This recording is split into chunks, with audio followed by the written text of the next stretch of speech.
I am standing in front of the bathroom mirror, staring at a woman I barely recognize. Her eyes are swollen and red-rimmed from hours of crying that felt like they would never end. In my hand, I am clutching a photograph so tightly that the edges are starting to crumble against my palm. It is a picture of 3 people standing in the desert dust, wearing combat gear and holding rifles. One of them is Mark, my boyfriend of 2 years, looking younger and less haunted than he does today. The woman in the middle has a smile that looks like it could light up the darkest night. Her name was Maya, and for the last week, I have hated her with every fiber of my being. I convinced myself she was the woman who was stealing my life away from me. I convinced myself she was the reason Mark had been distant and secretive for the past month. I created an entire narrative in my head where she was the villain and I was the victim. But I was wrong about everything. I was wrong about the late-night texts. I was wrong about the mysterious trips. And I was wrong about the receipt for the diamond ring I found hidden in his jacket pocket. The truth was not a sordid affair or a betrayal of my trust. The truth was a tragedy so deep and so painful that I feel ashamed for ever making this about me. Now I have to live with the knowledge that I accused a man of cheating when he was actually grieving. I accused him of planning a future with another woman when he was actually mourning a past that refuses to let him go. To understand how I got here, I have to take you back to the beginning. I need to explain how a relationship that felt so perfect could crumble so quickly under the weight of my own insecurities. Mark and I met at a coffee shop on a rainy Tuesday morning in Seattle. He was sitting in the corner, reading a book about military history and nursing a black coffee. There was a quiet intensity about him that drew me in immediately. He wasn't loud or demanding like the men I had dated in the past. He was steady like a rock in a turbulent ocean. We started talking, and I learned that he was a former Marine who had seen combat overseas. He didn't talk much about his service, and I didn't push him, because I knew those memories were often heavy. For the first year and a half, our relationship was the healthiest thing I had ever experienced. Mark was attentive and kind, and showed his love through actions rather than empty words. He fixed the leaking sink in my apartment without me asking. He listened to me vent about my stressful job in marketing without trying to fix everything. He made me feel safe in a way I hadn't felt since my divorce 3 years ago. My ex-husband had been a charming liar who could talk his way out of anything. He cheated on me with his secretary and gaslit me for months before I finally found the proof. That experience left me with scars that I thought had healed, but were only waiting to be reopened. With Mark, I thought I had finally found someone who would never hurt me. We moved in together after 18 months into a small house with a big backyard. Life was simple and beautiful and filled with the quiet domestic rhythms of 2 people building a future. But then November came. I didn't know it at the time, but November is a difficult month for Mark.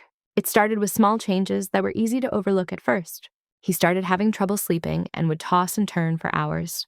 I would wake up in the middle of the night and find his side of the bed empty. I would find him sitting on the back porch, smoking cigarettes even though he had quit years ago. When I asked him what was wrong, he would just shrug and say he was stressed at work. He became distant and retreated into himself like a turtle pulling into its shell. The conversations that used to flow so easily between us became strained and short. He stopped looking me in the eye when we talked. My old insecurities began to whisper in the back of my mind. The voice of my past trauma started to tell me that I had seen this pattern before. This was exactly how my ex-husband had acted before I caught him.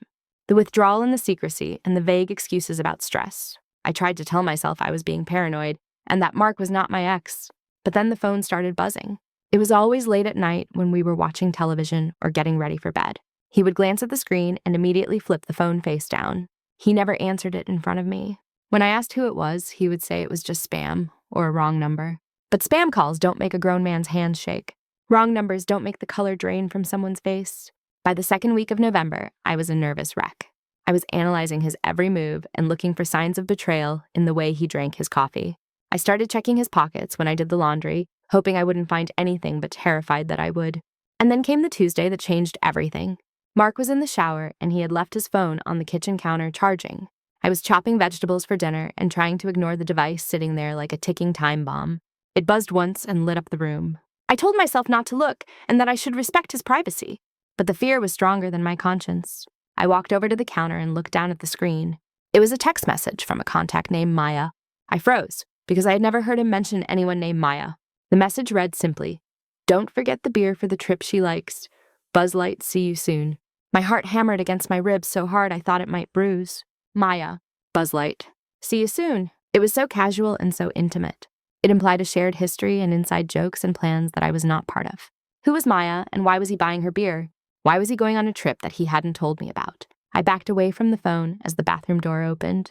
Mark walked out with a towel around his waist, looking damp and vulnerable. I wanted to scream at him and demand to know who she was. but I bit my tongue because I needed to know more before I confronted him. I needed to know how deep the betrayal went. That night I lay awake while he slept beside me. I listened to his breathing and wondered how he could sleep so soundly while my world was falling apart. The next morning he told me he had to go on a business trip to California for a few days. He said it was a last-minute thing for a client inspection.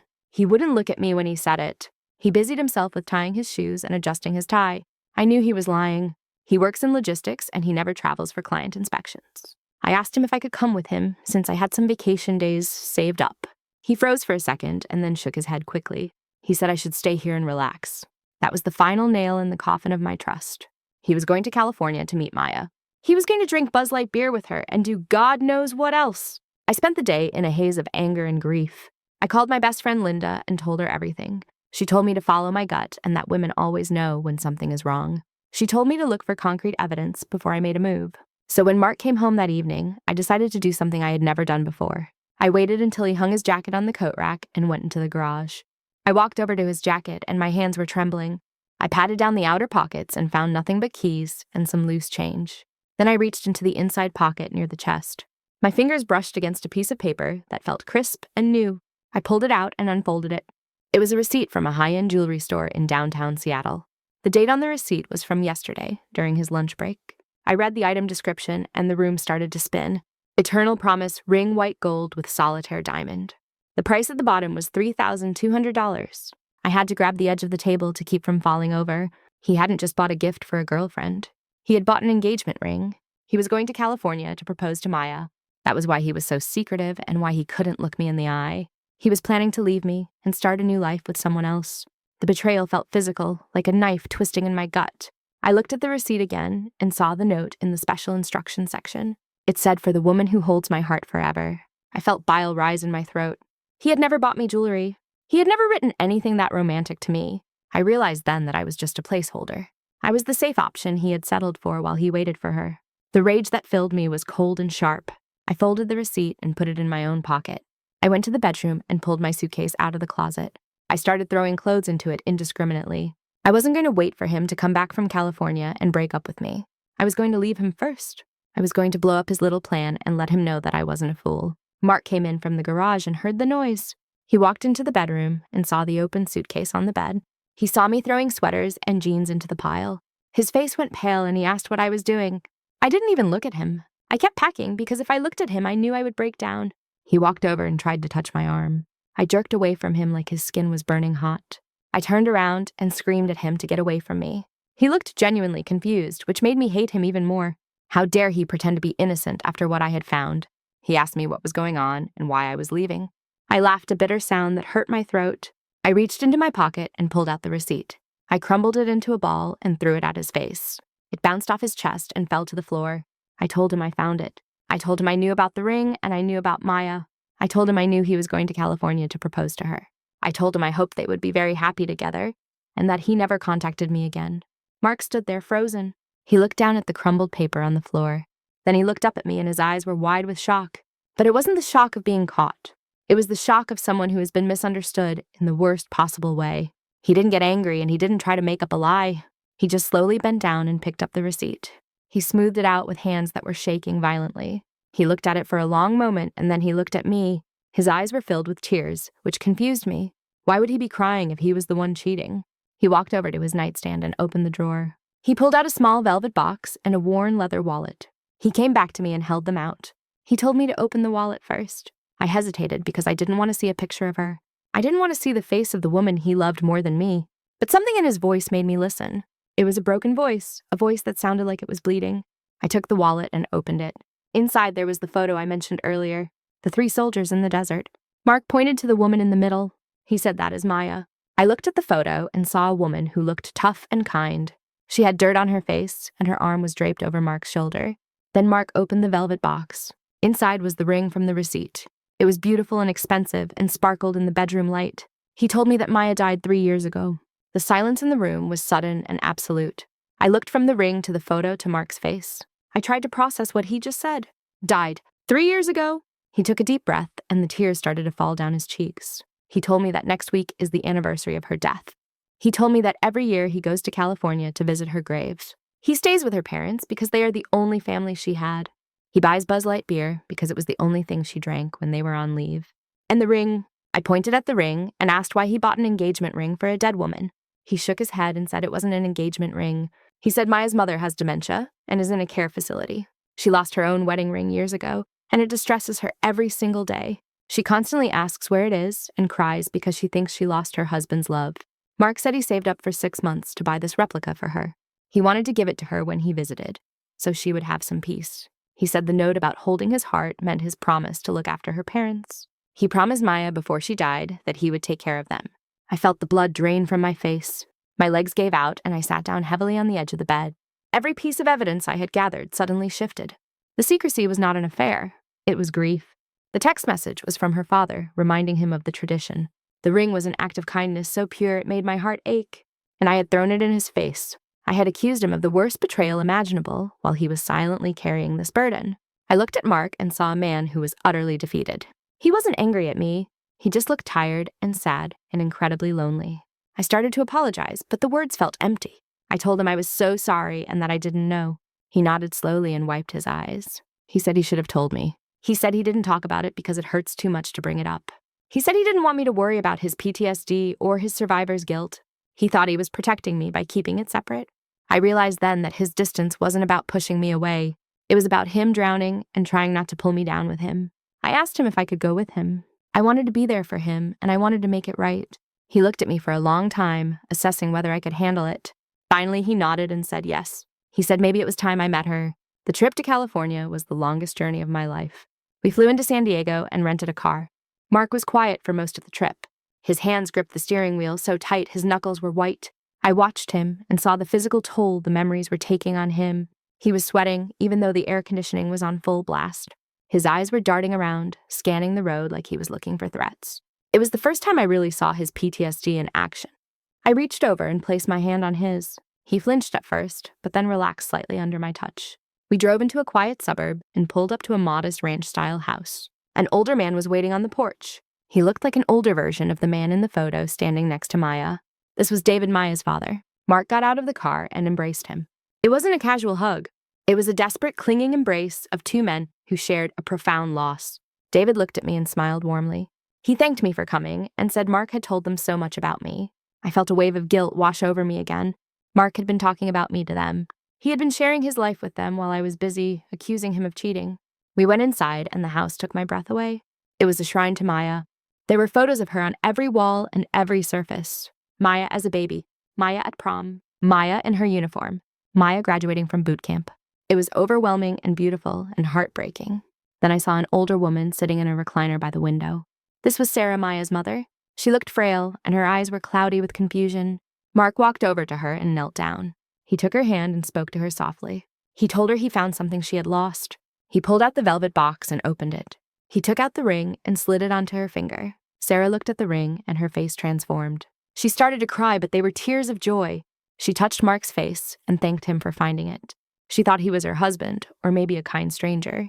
It didn't matter. Mark had given her a moment of peace in a world of confusion. I stood in the doorway and wept silently. This was the man I had called a cheater. This was the man I had screamed at. He was the most honorable man I had ever met. That evening, we sat in the living room, and David told stories about Maya. He told me how she was the first female in her family to enlist. He told me how she loved to play guitar even though she was terrible at it. He told me how she and Mark had been best friends since training. Mark listened and laughed at the funny parts, but his eyes were sad. I realized that for him, she wasn't just a memory. She was a missing limb. The next morning, we got up early to go to the cemetery. We stopped at a store, and Mark bought a 6-pack of Buzz Light. It was a cheap beer that tasted like water, but it was tradition. The cemetery was vast and green, with thousands of white headstones in perfect rows. It was a military cemetery, and the silence there was heavy. We walked for a long time, until Mark stopped in front of a stone. It read Corporal Maya Rodriguez, beloved daughter and friend, semper fi. Mark stood there for a long time, just staring at the name. Then he opened a beer and poured half of it onto the grass. He took a sip of the rest and set the can down. He gestured for me to come closer. I stepped up beside him, and he put his arm around me. He told me I needed to know the truth about how she died. He had never told anyone the full story, not even his parents. He said they were on patrol in a small village. It was supposed to be a routine sweep. They had stopped to talk to some locals. Mark had stepped away from the vehicle to check a perimeter wall. He didn't see the pressure plate buried in the dust. But Maya did. She shouted his name and shoved him hard. He fell backward into a ditch just as the world exploded. The IED was meant for the vehicle, but the blast radius caught her. Mark said the last thing he saw was her running toward him. She took the shrapnel that was meant for him. She died instantly. Mark survived with only a concussion and some scratches. He started to shake as he told the story. He fell to his knees in the grass and buried his face in his hands. He sobbed like a child. He said it should have been him. He said he lives every day on borrowed time. He said he feels guilty every time he laughs or eats a good meal or kisses me. He feels like he is stealing a life that belongs to her. I dropped to my knees beside him and wrapped my arms around him. I held him while he shook apart. I whispered that it wasn't his fault. I told him that Maya made a choice to save him. She chose to give him this life so he could live it. I told him that his happiness is the only way to honor her sacrifice. If he spends his life in guilt, then her sacrifice was in vain. He listened to me and clung to me. For the first time since I met him, he let go of the soldier facade. He was just a man in pain needing to be held. We stayed there for an hour until the sun began to set. Before we left, I placed my hand on the cold stone. I whispered a thank you to Maya. I thanked her for saving him. I thanked her for giving me the chance to know him. And I promised her that I would take care of him better than I had been doing. I promised I would trust him the way she trusted him. The drive back to the hotel was quiet, but it was a different kind of quiet. It wasn't tense or secretive. It was the comfortable silence of two people who have weathered a storm. Back in the hotel room, Mark sat on the edge of the bed. He looked exhausted, but his eyes were clearer than I had ever seen them. He took my hand and kissed my palm. He thanked me for coming with him. He said he had been afraid to show me that part of himself. He thought I would think he was broken or weak. He thought I would be jealous of a ghost. I told him that I was jealous at first because I was stupid. But now I just felt privileged to share his burden. I told him about the ring receipt and how I had jumped to conclusions. He laughed a soft, genuine laugh. He said he wished he had enough money to buy me a ring like that. He said one day he would. I told him I didn't need a ring. I just needed him to talk to me. I needed him to let me in when the nightmares came. We made a pact that night. No more secrets and no more suffering in silence. If he was having a bad day, he would tell me. If I was feeling insecure, I would tell him instead of snooping. We flew home the next day. Life didn't magically become perfect. Mark still has nightmares sometimes. November is still a hard month. But now when he wakes up sweating, I am there to hold him. We talk about Maya openly in our house.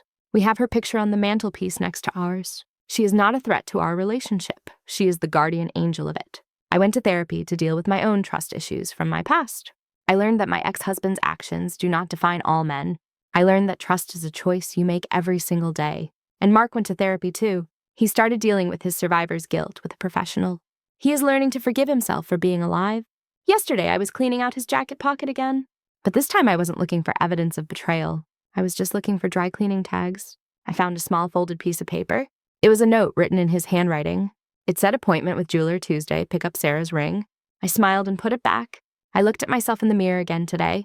The swelling around my eyes is gone. I see a woman who is stronger and wiser. I see a woman who almost threw away the best thing that ever happened to her. I see a woman who learned the hard way that things are not always what they seem. Sometimes the secret text is a family obligation. Sometimes a trip is a pilgrimage of grief. And sometimes the man you think is cheating is actually a hero who is hurting. I am grateful every day that I found out the truth before I walked out the door. I am grateful that Mark forgave me for my accusation. We are building a life together that honors the past but embraces the future. And every year in November, we will pack our bags. We will fly to California. We will buy a 6-pack of Buzz Light. And we will go say thank you to the woman who gave us everything. Love is not just about romance and happy moments. Love is about standing in a graveyard holding someone's hand while they cry for someone else. It is about understanding the scars that we can't see. It is about forgiveness. And mostly it is about trust. I trust him now with my whole heart. And I know he trusts me to hold his... That is the verdict of my conscience. And it is a lesson I will never forget.